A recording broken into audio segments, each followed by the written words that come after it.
Everyone. तो आज हम पढ़ेंगे माइटोकॉन्ड्रिया के बारे में। मैंने पिछले वीडियो में बताया था कि माइटोकॉन्ड्रिया और जो प्लास्टिड होता है वो दोनों होती हैं सेमी ऑटोनोमस ऑर्गेनेलीज। और मैंने पूछा था, मैंने पिछली वीडियो में बताया था कि सेमी ऑटोनोमस क्यों होती हैं। तो अभी बता दो, कमेंट्स में भर भर के लिख दो कि क्यों होती हैं, और सेमी क्यों होती हैं और ऑटोनोमस क्यों होती हैं। लिख दिया, नहीं लिखा बता दूँ फिर क्यों होती हैं। चलो बताती हूँ। देखो, ऑटोनोमस उसको बोलते हैं जो अपना प्रोटीन बनाती हो, प्रोटीन अपना बनाती हो, जिसके पास राइबोसोम्स अपने हों, जिसके पास अपना खुद का डीएनए हो, आरएनए हो। ठीक है, तो ये जो ऑर्गेनेलिस हैं इनके पास इनका खुद का डीएनए है, इनका खुद का आरएनए है, राइबोसोम्स हैं, और ये प्रोटीन्स बनाती हैं, एंजाइम्स बनाती हैं। तो इसीलिए ये सेमी ऑटोनोमस ऑटोनोमस है। मीन्स सेमी इसलिए है क्योंकि ये जो प्रोटीन बनाती हैं उसका ऑर्डर इसको न्यूक्लियस से मिलता है, ये अपनी मर्जी से नहीं बनाती। अगर अपनी मर्जी से बनाती होती तो इसको हम बोलते थे बोलना था ऑटोनोमस, फुली ऑटोनोमस। लेकिन ये सेमी है, मतलब सामान इनका खुद का है लेकिन ऑर्डर कोई और देता है इनको बनाने के लिए। ठीक है, mitochondria unless specifically stained are not easily visible under the microscope। जब तक इस माइटोकॉन्ड्रिया को हम अच्छे से स्टेन नहीं करेंगे ना, तब तक ये माइक्रोस्कोप के अंदर नहीं दिखेगा। माइटोकॉन्ड्रिया का नंबर एक सेल में वेरिएबल होता है, ये डिपेंड करता है इसका number physiological activity of the cells. देखो, माइटोकॉन्ड्रिया का मेन जो काम होता है वो होता है रेस्पिरेशन में। इसमें रेस्पिरेशन में ये हमें एटीपी बना के देता है। एटीपी होती है हमारी एनर्जी की करेंसी, एनर्जी करेंसी होती है। तो ये इसको हम बोलते हैं पावर हाउस ऑफ सेल। ऐसा क्यों बोलते हैं? क्योंकि ये क्या बना के देता है? Energy in the form of ATP. तो एटीपी बना के देगा तो ये powerhouse of the cell हुआ। तो ये जो सेल्स होंगे जिसमें रेस्पिरेशन होना है, जिसको ज़्यादा एनर्जी की ज़रूरत है, उनमें होगा माइटोकॉन्ड्रिया। ठीक है, उनमें उसका नंबर ज़्यादा होगा। In terms of shape and size also considerable degree of variability is observed. Shape और साइज में भी बहुत सारी इनकी वेरिएशंस होती हैं, बहुत सी ये वेरिएबल होते हैं इनका number. Typically it is a sausage shape और सिलेंड्रिकल। इसका शेप इन्होंने बताई है सॉसेज शेप की होती है। सॉसेज देखा है? ये देखो, ऐसी वाली शेप होती है, इसको सॉसेज बोलते हैं, या फिर इसको ऐसे सिलेंड्रिकल भी बोल सकते हैं ना, ऐसे। तो सिलेंड्रिकल हो गई। और इसका डायामीटर दिया हुआ है इतना, और एवरेज इतना लेंथ दी हुई है। ठीक है, each mitochondria is double membrane bound structure. मैंने बताया था कि इसकी डबल मेम्ब्रेन होती है, इसकी भी प्लास्टिड की। इसमें दो होंगी, आउटर मेम्ब्रेन और इनर मेम्ब्रेन। और ये क्या डिवाइड करती है? divided its lumen distinctly into two aqueous compartments, that is outer compartment and inner compartment। और ये जो मेम्ब्रेन है ना, ये देखो, ये वाली आउटर है, ये इनर है। ये अपना ही जो ल्यूमन है, ल्यूमन होता है किसी भी ऑर्गेनेल के बीच वाला पार्ट, तो उसको ये डिवाइड करती है दो कंपार्टमेंट में। आउटर वाली मेम्ब्रेन करेगी आउटर कंपार्टमेंट और इनर वाली के अंदर होगा इनर कंपार्टमेंट। ठीक है,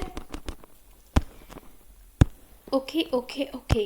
जो इनर कंपार्टमेंट होगा वो फिल्ड किया होगा डेंस होमोलोगस सब्सटेंस, जिसे हम मैट्रिक्स बोलते हैं। देखो, ये बीच में ये है, इसके अंदर जो होगा, आउटर वाले के अंदर होगा आउटर कंपार्टमेंट, इनर वाले के अंदर होगा इनर कंपार्टमेंट। ये जो तुम देख रहे हो ये सब, ये वाला। ठीक है, ये इनर कंपार्टमेंट में इसका एक डेंस होमोलोगस सब्सटेंस भरा होता है। ये जो दिख रहा है ना, ये वाला, ये एक डेंस होमोलोगस सब्सटेंस है, इसे हम बोलते हैं मैट्रिक्स। सब्सटेंस जो अंदर पड़ा है उसको हम मैट्रिक्स बोलेंगे। और इधर एक ऐसी ये देखो, इन फोल्डिंग्स दिख रही है ना, इन फोल्डिंग्स को हम बोलते हैं क्रिस्टे। ठीक है,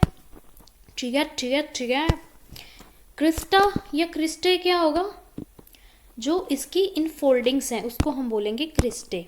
और इंटर मेम्ब्रेन स्पेस दिख रही है, ये इन दोनों के बीच में, आउटर और इनर के बीच में जो स्पेस होगी उसे हम बोलेंगे outer membrane forms the continuous limiting boundary of the organelles. Outer membrane तो ऑब्वियसली उसकी पूरी ऐसे बाउंड्री बनाती है ऑर्गेनेली की। इनर क्या करती है, उसमें एक इनफोल्डिंग्स आ जाती है, वो पूरी बाउंड्री नहीं बनाती, उसमें कुछ इनफोल्डिंग्स आ जाती है जिसे हम बोलते हैं क्रिस्टा बोलते हैं इसे, जो कि मैट्रिक्स की तरफ होती है। जो ये क्रिस्टे होते हैं ये सरफेस एरिया इंक्रीज करते हैं ऑब्वियसली। इन फोल्डिंग्स ऐसे माइक्रोविलाई की तरह होंगी तो ऑब्वियसली सरफेस एरिया इंक्रीज करेंगे। दो मेम्ब्रेन्स जो हैं इनके have their own specific enzymes associated with mitochondrial functions. इनके अपने अपने एंजाइम्स हैं, मैंने बोला था सेमी ऑटोनोमस है एंजाइम्स, ये खुद बनाएंगी अपने। Mitochondria are sites of aerobic respiration, इसमें एरोबिक रेस्पिरेशन होती है, मैंने बोला था रेस्पिरेशन के लिए है। और ये they produce cellular energy in the form of ATP. ATP produce करते हैं, एनर्जी जो है एनर्जी करेंसी है हमारी एटीपी। और एटीपी की फुल फॉर्म मैंने बताई थी एडिनोसिन ट्राइफॉस्फेट, जिसमें जो फॉस्फेट वाला ग्रुप है वो एनर्जी प्रोवाइड करता है और इसीलिए इसको हम बोलते हैं powerhouse of the cell. ये वाला पूछ सकते हैं पावर हाउस क्यों बोलते हैं, ठीक है। The matrix also possess single circular DNA molecule, इसमें सिंगल ऐसे सर्कुलर डीएनए होगा, सिंगल सर्कुलर डीएनए जो कि एज अ बैक्टीरिया में देखें तो वो प्लाज्मिड हम उसे बोलते हैं, ऐसे वाला होगा डीएनए का मॉलिक्यूल। फ्यू आरएनए मॉलिक्यूल्स भी होंगे, राइबोसोम्स भी होंगे, राइबोसोम 70S वाले होंगे। देखो मैंने बोला था जो 70S वाले हैं वो होंगे प्रोकैरियोट्स में और यूकैरियोट्स में होंगे उनके माइटोकॉन्ड्रिया एंड क्लोरोप्लास्ट में। बस ये जो माइटोकॉन्ड्रिया एंड क्लोरोप्लास्ट है ना ये इसी से आए हैं, ये प्रोकैरियोटिक का जितना भी सामान उसमें था ना वो इसी में है, इन दोनों में है। क्या बोलते थे माइटोकॉन्ड्रिया और प्लास्टिड वगैरह में है। ऐसा क्यों है, दिख ही रहा है भाई 70S इसमें भी था इनमें भी है, और इसमें भी प्लाज्मिड था एक extra single stranded single circular DNA, इसमें भी है एक्स्ट्रा क्रोमोसोमल जो था इनमें भी है, तो यही है वो। Components are required for proteins, जो जो भी कंपोनेंट चाहिए इनको प्रोटीन के लिए वो सब इनके पास होंगे। माइटोकॉन्ड्रिया डिवाइड करता है बाय फिजन, फिजन एक होता है ऐसे डिवाइड कर जाता है। इसकी डायग्राम देख ली तुमने, देख ली ना, सॉसेज शेप। आगे पढ़ते हैं प्लास्टिड्स के बारे में, हाँ ये भी आज ही पढ़ेंगे प्लास्टिड्स, इजी हैं बहुत अच्छे हैं। प्लास्टिड मिलते हैं सभी प्लांट सेल में और यूग्लिनॉइड्स में भी, यूग्लिनॉइड्स होते हैं, एक यूग्लिना जिसमें आते हैं यूग्लिना वगैरह ऑर्गेनिजम्स आते हैं, ये यूग्लिनो ये आएंगे प्रोटिस्टा में आते हैं ये, ठीक है। ये आगे पढ़ते हैं। These are easily observed under the microscope as they are large, ये बड़े बड़े होते हैं इसीलिए आसानी से दिख जाते हैं। इनके पास होता है सम स्पेसिफिक पिगमेंट्स प्रेजेंट होते हैं, thus imparting specific colour to the plants. अभी जो ये पिगमेंट्स हैं इनकी वजह से प्लांट को अलग अलग कलर मिल जाते हैं। Based on the type of pigment plastid can be classified into in अभी उन्होंने प्लास्टिड को क्लासीफाई किया है 3 टाइप्स में on the basis of pigment, जो उसमें पिगमेंट प्रेजेंट है। पहले क्लोरोप्लास्ट, दूसरे क्रोमोप्लास्ट, तीसरे ल्यूकोप्लास्ट। देखो क्लोरोप्लास्ट, प्लास्ट जहाँ पे भी आएगा उसका मतलब मेम्ब्रेन वगैरह होगा। क्लोरो का मतलब होता है ग्रीन, क्रोमोप्लास्ट, क्रोमो का मतलब होता है colour, and leucoplast, what leucoplast, leucoplast होता है कलरलेस। क्लोरोप्लास्ट होंगे ग्रीन कलर के, क्रोमोप्लास्ट में कोई भी कलर हो सकता है, स्पेसिफिक नहीं है यहाँ पे, मतलब कोई भी, अगर उसमें रेड वाले पिगमेंट्स प्रेजेंट होंगे जो रेड कलर देंगे तो वो रेड वाले क्रोमोप्लास्ट हो जाएंगे। ल्यूकोप्लास्ट होते हैं कलरलेस, ये स्टोरेज के लिए हेल्पफुल होते हैं। चलो इसके बारे में पढ़ते हैं। क्लोरोप्लास्ट, पहले बात करते हैं क्लोरोप्लास्ट की। इसमें होते हैं क्लोरोफिल, मैंने पता ही है सबको। कैरोटीनॉइड पिगमेंट्स भी प्रेजेंट होते हैं जो कि रिस्पॉन्सिबल हैं for trapping light energy essential for photosynthesis. अभी देखो प्लांट है तो फोटोसिंथेसिस करेगा, तो फोटोसिंथेसिस के लिए उसे क्या क्या चाहिए, पानी, CO2, क्लोरोफिल, सनलाइट। अभी क्लोरोफिल तो उसके पास है क्लोरोप्लास्ट में, कैरोटीनॉइड पिगमेंट्स हैं कि एक्स्ट्रा, अभी इनको भी तो काम पे लगाना पड़ेगा ना। तो अभी जो सनलाइट पड़ती है वो उनको ट्रैप करते हैं ये कैरोटीनॉइड पिगमेंट्स, ठीक है, ताकि फोटोसिंथेसिस हो पाए। इन द क्रोमोप्लास्ट, अभी क्रोमोप्लास्ट के बारे में बता रहे हैं, ये fat soluble carotenoid pigments like carotene, xanthophyll and other are present. इसमें पिगमेंट बताए हैं, कैरोटीन हो सकता है, ज़ैंथोफिल और बाकी सब हो सकते हैं और ये फैट सोल्यूबल होते हैं, ठीक है। This gives the part of A plant A yellow, orange and red colour. ये इनको ए येलो कलर दे सकते हैं, ऑरेंज दे सकते हैं, रेड कलर दे सकते हैं, ठीक है, इन तीनों में से कोई भी कलर। और जो स्पेसिफिक ग्रीन कलर देगा वो क्लोरोप्लास्ट देगा, बाकी जो कलर आएंगे वो क्रोमोप्लास्ट की वजह से। और ल्यूकोप्लास्ट क्या होता है? कलरलेस, ठीक है। ल्यूकोप्लास्ट और colourless plastid of varied shape, इनकी बहुत सारी शेप्स होती हैं, साइज अलग अलग होते हैं, इनमें ना स्टोर होते हैं न्यूट्रिएंट्स, ठीक है। क्या गंदा सा है ना, अभी ऐसे ही सोच रहे हो कितना बोरिंग सा है। बोरिंग नहीं है, बहुत अच्छा है, बहुत अच्छा है। देखो देखो देखो देखो देखो, पहले याद करो, एक होता था, एक भाई साहब हैं प्लास्टिड्स,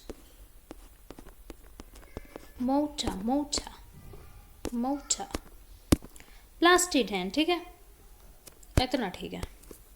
वो है 3 प्रकार का,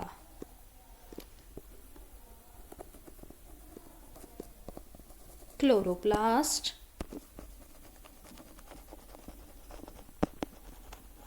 क्रोमोप्लास्ट, ल्यूकोप्लास्ट। क्लोरो ग्रीन वाले होंगे, किस में हेल्प करेंगे? क्लोरोफिल में। क्रोमो अदर कलर्स कौन कौन से कलर देंगे? अच्छा, इसमें पिगमेंट कौन सा है?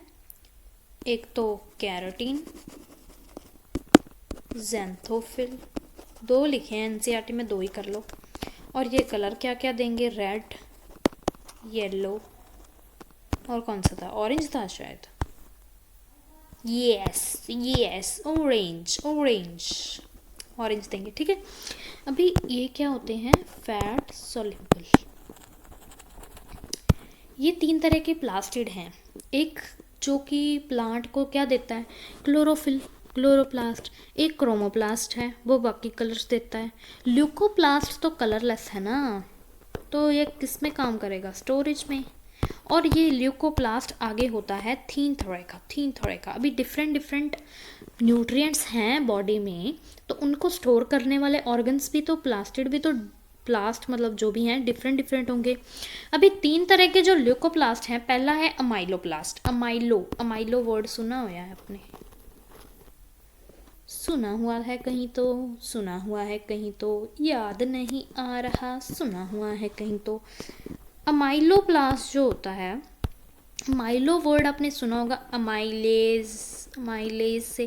अमाइलेज कुछ कार्बोहाइड्रेट्स वगैरह वाली चीज़ थी, है ना, इसमें आते थे ना अमाइलेज किस में आता था? अरे क्या बोलते हैं उसको, अमाइलोपेक्टिन सुना होगा नाम शायद। वैसे तुम खोते हो, तुम कहाँ से सुनने वाले हो।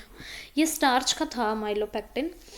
तो अमाइलोप्लास्ट में स्टोर होंगे कार्बोहाइड्रेट, अमाइलो वर्ड आएगा, वहाँ पे आएंगे कार्बोहाइड्रेट, स्पेसिफिकली स्टार्च, क्योंकि प्लांट्स में स्टार्च ही होती है इनका वो वाला, क्या बोलते हैं, स्टोरेज करने के लिए। स्टोरेज क्या बोलेंगे?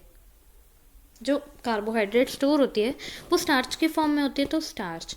जैसे कि पोटैटो, तुमने ना देखो, तुम गए यूट्यूब पे यूट्यूब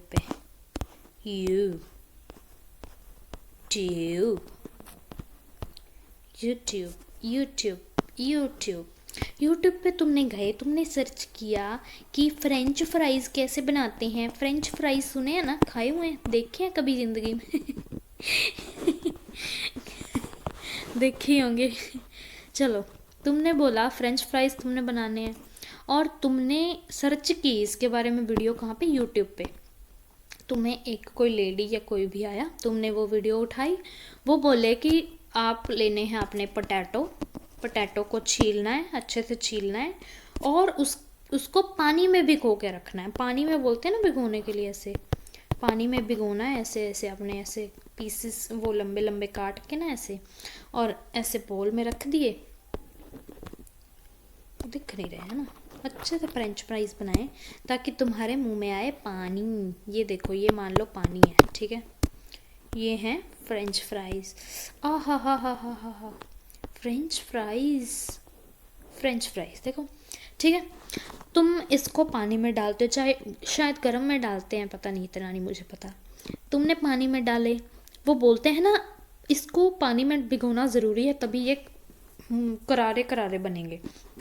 तो वो करारापन वो बोलते हैं कि इसमें स्टार्च निकल जाएगी तो करारापन आ जाएगा। अभी स्टार्च कहाँ पे होती, तुम्हें दिखती है स्टार्च? देखो पानी में ऊपर ऊपर की साइड थोड़े थोड़े ऐसे ना वाइट वाइट से दिखते हैं कुछ, वही होती है तुम्हारी स्टार्च। ऐसे ऐसे से ऊपर ऊपर ना थोड़ा थोड़ा ऐसे ऐसे दिखेगा जब तुम थोड़ी देर आलूओं को भिगो के रखोगे, तो वही होती है स्टार्च, ठीक है ना। अब तो समझ आई क्या होगा फ्रेंच फ्राइज के नाम से, ठीक है। तो इसीलिए जो स्टार्च होती है वो सबसे ज़्यादा पोटैटो में डाली जाती, पोटैटो में होती है, तो इसलिए इसकी एग्जांपल ली है। तो पोटैटो में ही देखो ये होंगे, ये अमाइलोप्लास्ट होंगे उसमें बहुत सारे, तभी उन्होंने स्टार्च को स्टोर किया, ठीक है। आगे आगे आगे, इलीलोप्लास्ट, इलीलो क्या बोलते हैं इसको, इलीलियो बोलते हैं, इलीलो जो भी बोलते हैं। ये क्या करते हैं, स्टोर ऑयल्स एंड फैट्स, ये याद कर लेना, पूछ लेते होते हैं, इंपॉर्टेंट है ये ऊपर वाला भी और आगे जो आएगा वो भी। ऑयल्स एंड फैट्स को ये स्टोर करते हैं, वेयर एज एल्यूरोप्लास्ट जो है, एल्यूरो एक और है एल्यूरो, वो स्टोर करता है प्रोटीन्स को, ठीक है। देखो कार्बोहाइड्रेट्स भी हो गए स्टोर, फैट्स मतलब लिपिड्स, ये देखो ये भी हो गया स्टोर, प्रोटीन्स भी हो गए स्टोर, यही तो मेन होते हैं basically. Majority of chloroplasts of the green plants are found in mesophyll cells of the leaves। देखो जो ग्रीन प्लांट्स होते हैं उनकी जो लीव्स होती हैं, हमें पता है कि वो खाना बनाती हैं, तो मतलब फोटोसिंथेसिस करती हैं, तो उसमें ना एक स्पेशल सेल्स होते हैं मेसोफिल सेल्स, तो उसी से वो खाना बनाती हैं, फोटोसिंथेसिस जो भी है वो करती हैं, तो उनमें क्लोरोप्लास्ट प्रेजेंट होता है, इसीलिए वो कर पाती है, इसीलिए वो उनमें क्लोरोफिल होगा तभी तो वो आप फोटोसिंथेसिस करेंगी ना। ये जो मेसोफिल सेल्स होते हैं ये लेंस शेप्ड होते हैं, एक मिनट, सॉरी मेसोफिल सेल्स नहीं, क्लोरोप्लास्ट के बारे में बता रहे हैं। क्लोरोप्लास्ट लेंस शेप्ड होते हैं, ओवल भी हो सकते हैं, स्फेरिकल, डिस्कॉइड और इवन रिबन लाइक ऑर्गेनेलिस भी हो सकती हैं। इनकी लेंथ इतनी है, विड्थ इतनी, इनका नंबर वेरी कर सकता है। एक क्लेमाइडोमोनास एक ग्रीन एल्गी है, इसमें उन्होंने बताया कि इसका नंबर एक सेल में 1 भी हो सकता है या फिर एक सेल में 20 से 40 भी हो सकते हैं इन द मीजोफिल, ठीक है। अभी देखो, अभी इसकी स्ट्रक्चर के बारे में बताएंगे। Like mitochondria the chloroplast are double membrane bound, double है मैंने बताया था। इनमें भी of the two the inner chloroplast membrane is relatively less permeable। दोनों मेम्ब्रेन में से जो इनर होगी वो थोड़ी कम परमिएबल होगी, आउटर वाली ज़्यादा होगी। The space limited by the inner membrane of the chloroplast is called stroma। जैसे उसमें इनर वाले के अंदर स्पेस था जिसे हमने ल्यूमन बोला, जो कि उसके अंदर एक क्या था, डेंस होमोजेनस फ्लूइड था जिसे हम मैट्रिक्स बोल रहे थे। इसमें जो अंदर स्पेस है उसे हम बोलेंगे स्ट्रोमा। क्या बोलेंगे? Stroma, stroma, stroma. A number of organized flattened membranous sacs called the thylakoids are present in the stroma। देखो इनमें ना बहुत सारे ऐसे पाउचेस, ऐसे ऐसे ना सैक्स लाइक स्ट्रक्चर बने होते हैं जिसे हम बोलते हैं थाइलाकॉइड्स, जो कि स्ट्रोमा में प्रेजेंट होते हैं। और ये क्या पता कैसे प्रेजेंट होते हैं? जैसे ये एक, इसके ऊपर ये ऐसे ऐसे ऐसे ऐसे स्टैक में प्रेजेंट होते हैं। देखो इधर लिखा है thylakoids are arranged in stacks like the piles of coin. Coin के जैसे ऐसे होते हैं ना, ऐसे कॉइन, फिर इसके ऊपर ऐसे, फिर इसके ऊपर ऐसे ऐसे से ये थाइलाकॉइड्स भी अरेंज होते हैं। और इस स्टैक को हम बोलते हैं ग्रेना या फिर इंटरग्रेनल thylakoids. In addition, there are flat membranous tubules called the stroma lamella connecting the thylakoids of different grana. देखो इधर डायग्राम में देखते हैं, ये पहले है आउटर मेम्ब्रेन, फिर ये है इनर मेम्ब्रेन। ये देखो ये ऐसे एक वाले को हम बोलेंगे थाइलाकॉइड, एक वाले को बोला थाइलाकॉइड, और इन सारे स्टैक को हम बोलेंगे ग्रैना, ग्रैनम जो भी है, ठीक है। और ये तुमको दिख रहा है ना, ये ऐसे इसको ऐसे कनेक्ट कर रही है, एक थाइलाकॉइड को दूसरे डिफरेंट ग्रैना के थाइलाकॉइड से कनेक्ट कर रहे हैं। तो ये जो चीज़ें हैं इसको हम बोलेंगे स्ट्रोमा लैमेला। ये देखो स्ट्रोमा लैमेला इधर ये शो करा हुआ है, ठीक है। तो आगे उन्होंने बोला है कि जो मेम्ब्रेन होती है थाइलाकॉइड्स की, वो enclose a space called a lumen. इसके भी अंदर जो थाइलाकॉइड, इसमें देखो उसमें हमने जो माइटोकॉन्ड्रिया के इनर मेम्ब्रेन के अंदर वाली स्पेस को ल्यूमन बोला था, इसमें हमने पता है किसको ल्यूमन बोला है, इसकी जो स्पेस है उसको तो हमने स्ट्रोमा बोल दिया, लेकिन इसके अंदर जो थाइलाकॉइड्स जो ऐसे सैक्स प्रेजेंट है ऐसे वाले, उसमें जो स्पेस है उसको हमने बोला है, क्या बोला है, ल्यूमन, ठीक है।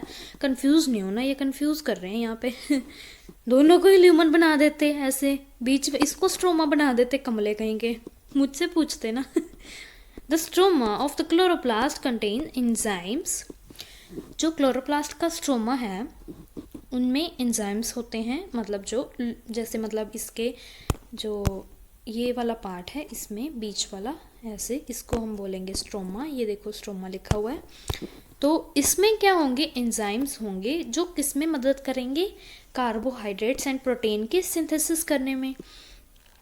और ये इसमें और एक small double standard circular DNA molecules होते हैं, राइबोसोम ऐसी जैसे सेमी ऑटोनोमस है। तो ये तो हो गई। Chlorophyll pigments are present in the thylakoids. जो ये थाइलाकॉइड्स से जो ऐसे स्टैक्स बनाए थे, ऐसे सैक जो थे ना, इसमें होते हैं क्लोरोफिल। राइबोसोम्स होता है 70s smaller and the cytoplasmic ribosome is 80s।